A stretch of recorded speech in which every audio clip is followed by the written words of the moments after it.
Assalamualaikum warahmatullahi wabarakatuh. Hidup mahasiswa. Bertemu lagi dengan saya Alif Maulanda. Di video kali ini saya akan menjelaskan perbedaan antara mahasiswa aktivis dengan mahasiswa akademis. Buat kalian yang belum subscribe dulu sebelum kita lanjutkan video ini. Oke?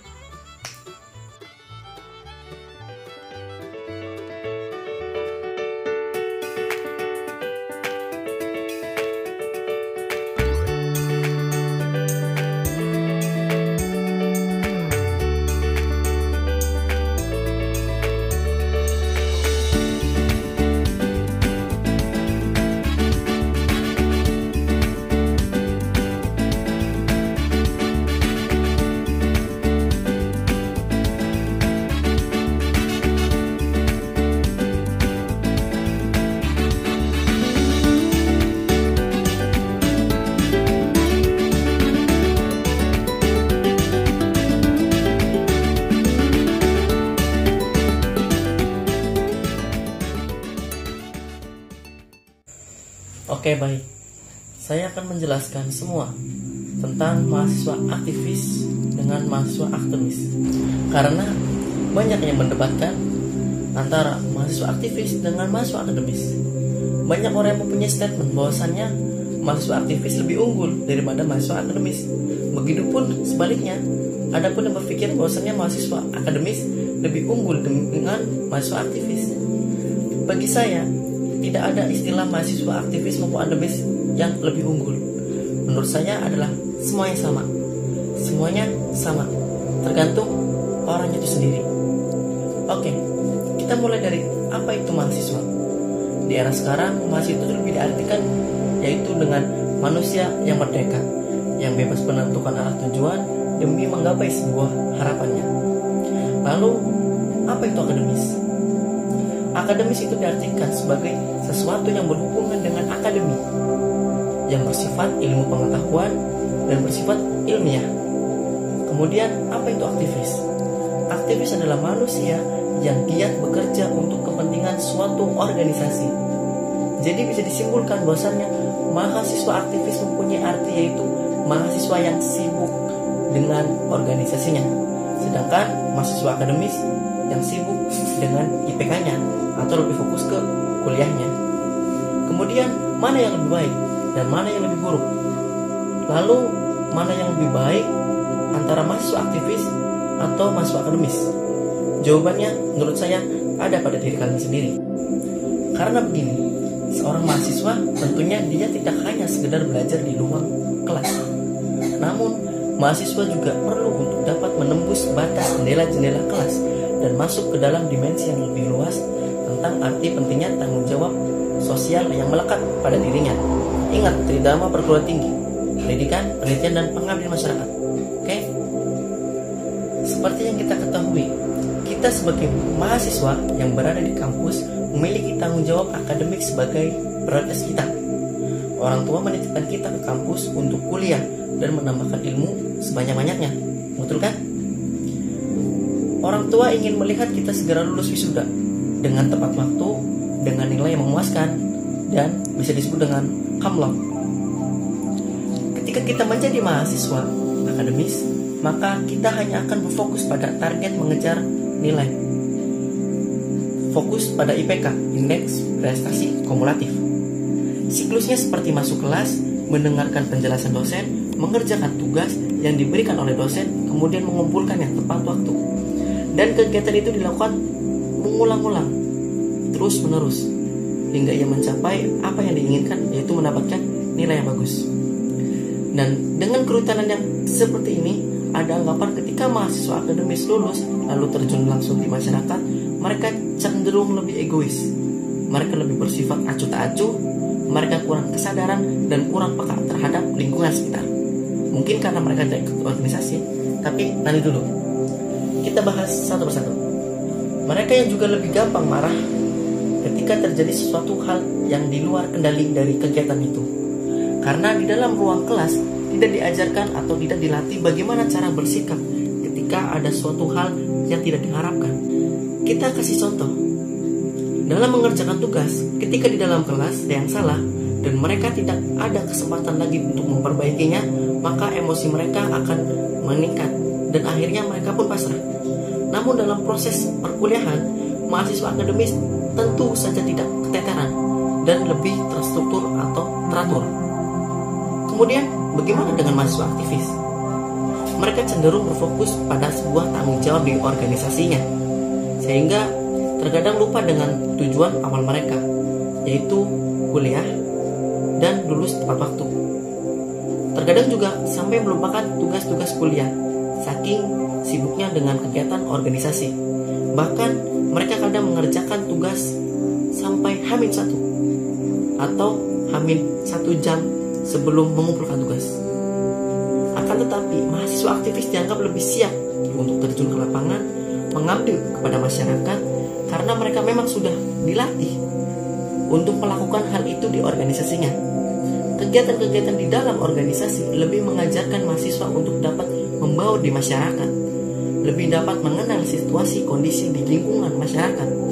Mereka juga dapat lebih cepat memahami masalah-masalah yang ada di masyarakat, sehingga mereka juga dapat memberikan solusi atas sebuah masalah yang terjadi di masyarakat tersebut. Mereka udah ahli dalam bidang tersebut karena udah dilatih di organisasinya. Kemudian, mahasiswa aktivis tentu saja punya kelemahan, yaitu mereka jarang bisa membagi waktu. Istilahnya, jarang bisa memanage waktu antara organisasi dengan tugas kuliahnya, atau tidak seimbang antara organisasi dengan tugas kuliahnya. Bahkan Anda sering sekali mendengar ada orang yang mengatakan bahwasannya mahasiswa yang tidak lulus tepat waktu, pada dasarnya faktor penyebabnya adalah mereka yang sibuk dengan organisasinya. Padahal menurut saya bukan begitu. Karena apa? Mahasiswa yang tidak lulus tepat waktu bukan hanya karena sibuk dengan organisasinya, akan tetapi faktor dari mahasiswa tersebut memang pada dasarnya mempunyai wawasan yang masih kurang, mempunyai rasa malas, sehingga lambat untuk mencerna ilmu yang didapat. Kemudian, mahasiswa tipe itu juga biasanya yang mager belajar atau tidak mempunyai channel. Karena sejatinya mahasiswa aktivis itu mempunyai banyak channel, bisa membagi waktu, bisa bertanya kepada orang di luar organisasinya atau di luar kampusnya untuk menyelesaikan masalah tersebut. Seperti kita mengerjakan skripsi, proposal, itu kita butuh bantuan senior kita. Bagaimana dengan mahasiswa akademis? Mereka jarang mempunyai channel di kakak kelasnya, sedangkan mahasiswa aktivis banyak mempunyai teman. Jadi mereka bisa lulus tepat waktu. Oke? Jadi mana yang lebih baik antara mahasiswa aktivis atau mahasiswa akademis? Ada beberapa teman saya yang lebih senang menjadi mahasiswa akademis. Mereka benar-benar tidak suka berorganisasi. Setelah saya tanyakan apa alasannya, dia menjawab, itu hanya membuang-buang waktu saja. Terkadang hari libur dipakai kegiatan, lebih enak liburan atau pulang kampung sambil jalan-jalan. Akan tetapi ada juga teman saya yang lebih suka organisasi. Dia mengatakan bahwa dunia tak seluas ruang kelas. Jadi jika hanya Anda mengandalkan ilmu yang didapat di ruang kelas, kapan Anda bisa bersosialisasi di masyarakat kalau bukan didapat di organisasi? Harus bersikap adil. Nah, sekarang pilih yang mana? Apakah menjadi mahasiswa akademis saja sehingga lupa bagaimana rasanya bahagia ketika berbaur di masyarakat, atau akan menjadi mahasiswa aktivis yang senang dalam dunia lapangan tapi suka lupa dengan teorinya? Disinilah kita membutuhkan keseimbangan antara prestasi dalam bidang akademik juga pengalaman antara di organisasinya.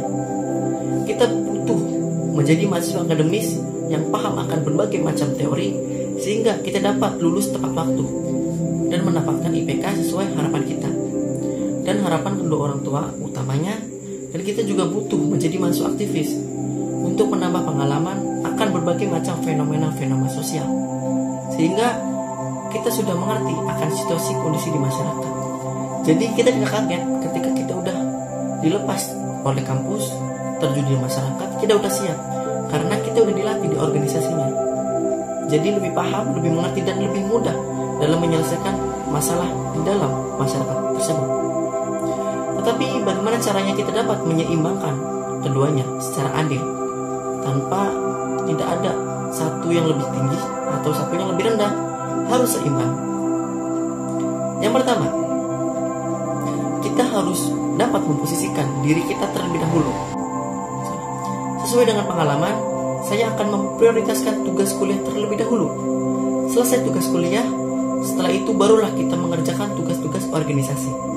Sehingga sepenting-pentingnya organisasi bagi mahasiswa akan tetap lebih penting tugas kuliah. Jadi jangan terbalik ya, harus tugas kuliah dulu kemudian tugas organisasi. Paham?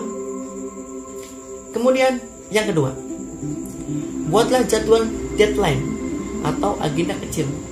Hal ini mempermudah mahasiswa untuk dapat memanage waktu dengan baik, sehingga mahasiswa dapat mengetahui kapan waktu untuk membuat tugas kuliah, kapan waktunya untuk mengerjakan tugas organisasi. Sehingga waktu 24 jam sehari itu dapat bermanfaat dan tidak disia-siakan. Jadi harus tepat waktu, harus disiapkan agendanya. 24 jam itu jangan disia-siakan untuk hal lain. Lebih fokus ke akademik dan organisasi. Jadi tidak ada yang ketinggalan, tidak ada yang lebih tinggi, tidak ada yang lebih rendah, harus seimbang. Oke?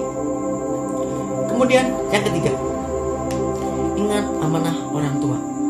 Amanah dari orang tua adalah yang pertama, yaitu kuliah. Kalau kita bisa merasakan bagaimana orang tua mencari biaya kuliah, hati anak manusia mana yang tak tersentuh? Coba renungkan sejarah dalam diri kalian. Mengingat perjuangan orang tua kalian membiayai kalian hingga sampai kuliah atau menginjak di perguruan tinggi. Apakah kita tahu bagaimana orang tua kita bekerja? Bagaimana mereka capek, mengeluh, dan mencari uang demi kuliah kita sendiri? Pasti tidak pernah, karena orang tua akan selalu memberikan apa yang terbaik untuk anaknya. Dengan kita dibayang-bayangin dan melihat jerih payah orang tua kita, maka mahasiswa pun akan sadar dengan dirinya sendiri bahwasannya kita juga manusia, harus membuat orang tua kita bangga. Sebagai mahasiswa, kita harus melakukan yang terbaik untuk orang tua kita. Namun di sisi yang lain, seorang mahasiswa juga harus mengembangkan dirinya di luar kelas agar memiliki banyak pengalaman, bekerja sama dengan orang lain, bagaimana bisa bekerja sama dengan mahasiswa lain di kampus lain, dan mempunyai banyak channel. Kemudian bagaimana menyelesaikan masalah-masalah kehidupan yang tak bisa diselesaikan hanya dengan teori akademik, harus dengan teori praktek. Makanya Anda harus seimbang dan Anda harus ikut organisasi jika ingin mengembangkan bakat tersebut. Jadi saran saya adalah teman-teman kuliah fokus pada target IPK yang ingin hendak diraih. Akan tetapi terjunlah di organisasi juga yang mendukung pengembangan skill akademis. Pilihlah organisasi yang berisi orang-orang dengan satu semangat, satu visi, satu misi, sehingga antara organisasi dan kuliah dapat mendukung. Kuliah prioritas, tetapi organisasi totalitas. Jadi buat kalian yang masih bingung antara milih akademis atau organisasi atau aktivis, lebih baik dua-duanya. Jika tidak bisa satu, lebih baik dua-duanya. Semuanya kita pasti bisa. Kita bisa menyeimbangkan atau memanage waktu antara waktu untuk organisasi dengan waktu untuk aktivis. Dan buat kalian yang masih bingung, silahkan tanya di komentar. Dan buat kalian yang belum subscribe, langsung aja tekan subscribe karena itu mendukung untuk saya membagi kisah-kisah saya atau menjelaskan lebih detail tentang mahasiswa. Maaf jika ada kesalahan dari kata-kata saya. Maaf jika masih terpatah patah karena saya masih belajar. Bantu saya dengan subscribe, bantu saya dengan like dan komen, karena itu membantu saya untuk terus berkreatif, berkreasi, dan memberikan yang terbaik untuk Anda. Itu saja yang hanya saya sampaikan. Bitaufiq wal hidayah. Wassalamualaikum warahmatullahi wabarakatuh. Salam mahasiswa.